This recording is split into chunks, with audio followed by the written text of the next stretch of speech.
Nina, my best friend Jordan, and I have been traveling all over Europe for a month now trying to find the best secret spots without going broke. This episode is part 2 of 3 of us in the Amalfi Coast.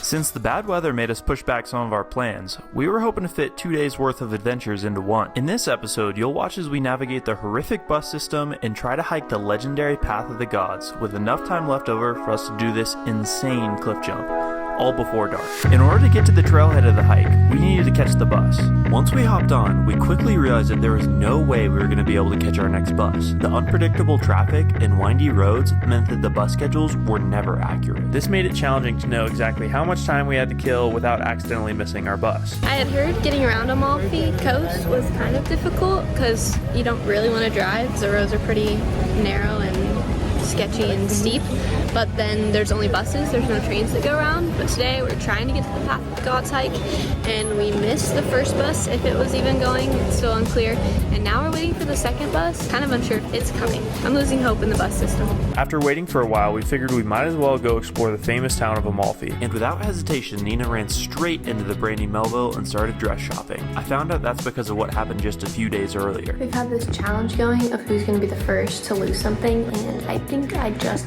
lost it. I had this blue dress that I just bought and I really loved, and now I've gone through all my stuff and I can't find it. It's not my most expensive item, but it might be my favorite item that I brought and the most irreplaceable. What can you do? It's life. When I lost my dress, I immediately looked up if they had it online, and of course they don't because it's Brandy Melville and they're weird like that. It turns out where we were going today in Amalfi, there's a Brandy Melville store. They had my dress, just not the same color. All that to say, I got it back. I'm kind of hoping I find the other one so then I have it in 2 colors. Crisis somewhat averted. Once Nina starts shopping, she can't stop. This meant it was time for 9 a.m. gelato. There's 4 gelato places right next to each other.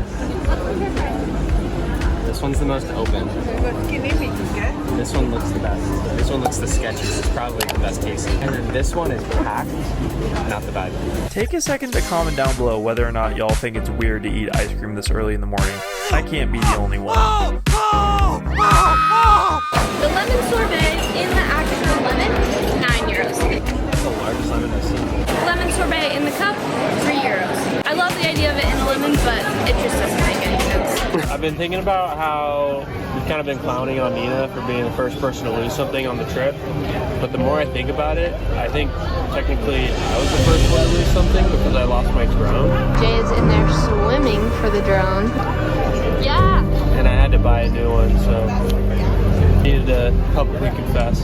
That makes me feel a lot better about buying a $38 dress that you bought a $1,000 drone. But I did expect myself to be the first one to lose something. We love our little Maori town with no people, but coming to Amalfi, it feels a lot more like Cinque Terre with like a million tourists. While we waited and watched the local pets have their fun, we learned that Amalfi serves as the main transfer point between all of the coast's popular destinations. Whether you're traveling by road or ferry, you will definitely be making a pit stop here. Worried that we were going to miss our bus, Nina went to go check with a group of drivers standing by.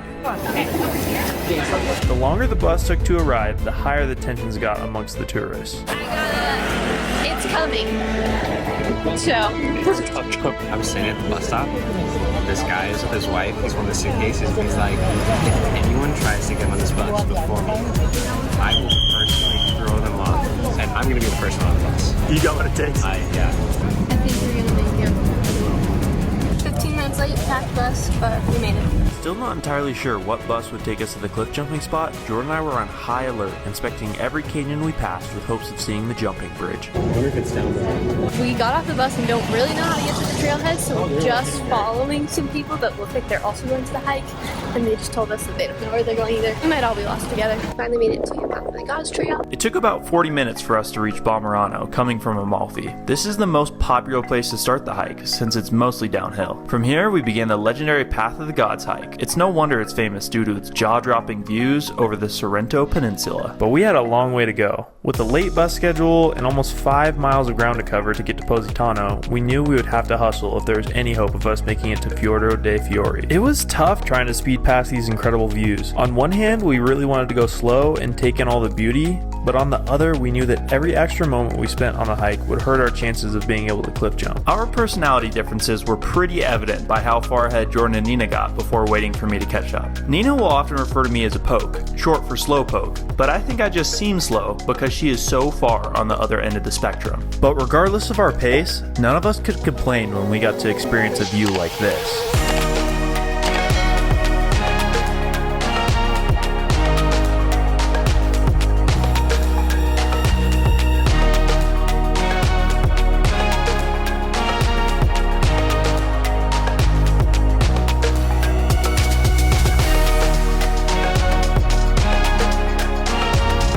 One of my favorite things about this trail was how the seemingly ancient ruins are still lived in today, with farmers using the caves as pens for animals and cliffs for vineyards. Hi, Mr. Goat. He's just chomping. He's vibing.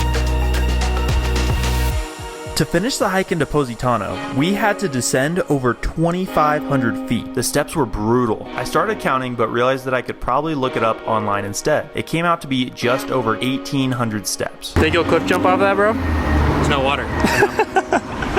After 20 minutes of stairs, we were stoked to be on level ground. The walk from the road took about 15 minutes to get into Positano. The hike had definitely taken longer than we expected. Instead of grabbing a late lunch in Positano, we were eating at sunset. Between that and the erratic bus system, we knew our chances of getting to our second objective were slim. Decided to come down to Positano, which might have been our big mistake, because we're looking for food, and not only can we not find any food, but I'm assuming when we do find some, it's gonna be really expensive. Trying to figure out how to get back at a decent time because the boys still want to cliff jump and make the bus. Wow, what a nice sandy beach. Most of them are pebbling. I love feeling the rocks in my toes. All they had was pizza rolls, rolled up pizza. It's a lot different than American pizza rolls. She enjoying the sunset? We thought the bus was coming at 5:50, and we got to the stop at like 5:30, and it showed up 3 minutes later, which was great, except that there was a million people waiting here, so we didn't make it on the bus. Now we're waiting for the next one, which could come in 15 minutes or an hour, and we have no idea. It's not ideal. We finally made it on the bus and drove right by the cliff jumping spot. But exhausted and starving, we decided it'd be best to come back tomorrow. Gelato time after a long, long bus ride. We got pistachio and I think hazelnut. Jay's going pistachio caramel. We made it back to Maori finally after such long bus rides, probably like 2 hours of buses total and 40 minutes of waiting. Now the boys are swimming in the ocean. We ordered pizza. The day's getting good. Ciao. Ciao. Ciao. Good ciao. Daily pizza. 3 days in a row? Yeah, 3 days in a row. As we look back on the day, we recognize how important it is to enjoy what's right in front of us. In today's culture, it's so easy to get swept up in the busyness of life, always worrying about the next thing. Be sure to join us next time when we push our limits and things don't go according to plan. You good? My head's spinning a little bit and I bit my tongue pretty hard. I think Jay has a concussion. If you enjoyed this video, please take a moment to leave a comment below and hit those like and subscribe buttons, as it helps us out so much more than you know. And as always, thanks for watching.